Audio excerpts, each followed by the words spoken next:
In today's video, I'm going to teach you how to start a Microsoft Teams meeting effectively and efficiently, ensuring you're well prepared for your next virtual gathering. Whether you're connecting with colleagues or setting up a digital workspace for a collaborative project, having a smooth start with Microsoft Teams can significantly enhance your online meeting experience. So let's get started. First things first, you'll need to navigate to the Microsoft Teams website. This is your gateway to creating or joining digital meetings, collaborating in real time, and staying organized with your professional communications. Once there, you're going to see an option to sign in. Click on that. Now you must sign in using your account credentials.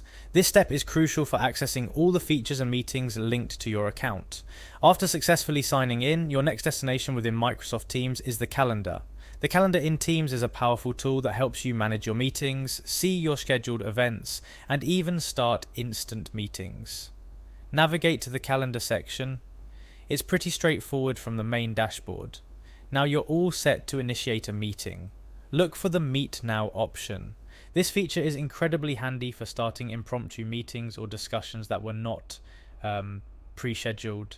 It's about giving you the flexibility to create a meeting space right at the moment without any prior setup or invitation process. Clicking on Meet Now will open up a new window. Here you'll see the option to Start Meeting. Go ahead and click on it. This action essentially opens your meeting room. You're now the host of a live meeting session on Microsoft Teams. From here you can invite participants, share your screen, use collaboration tools, and manage the meeting settings as per your requirements.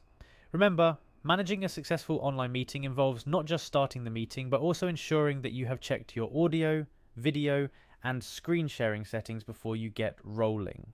Take a moment to familiarize yourself with the meeting controls. You can mute or unmute your microphone, turn your video on or off, and access the share screen function, which is particularly useful for presentations, or when you need to discuss a document or report with your team. And there you have it. You're now equipped to start a Microsoft Teams meeting thanks to this simple step-by-step guide, ensuring you're prepared and confident for your next virtual engagement. Microsoft Teams is all about making virtual collaboration seamless and effective, and knowing how to swiftly start a meeting is a key part of leveraging this powerful tool. Remember, practice makes perfect. Take some time to explore Microsoft Teams, try starting a test meeting, and get comfortable with the various features. The more familiar you are with the platform, the smoother your online meetings will go. Thank you for joining me today. I hope this guide helps you navigate Microsoft Teams meetings with ease and confidence. Happy meeting!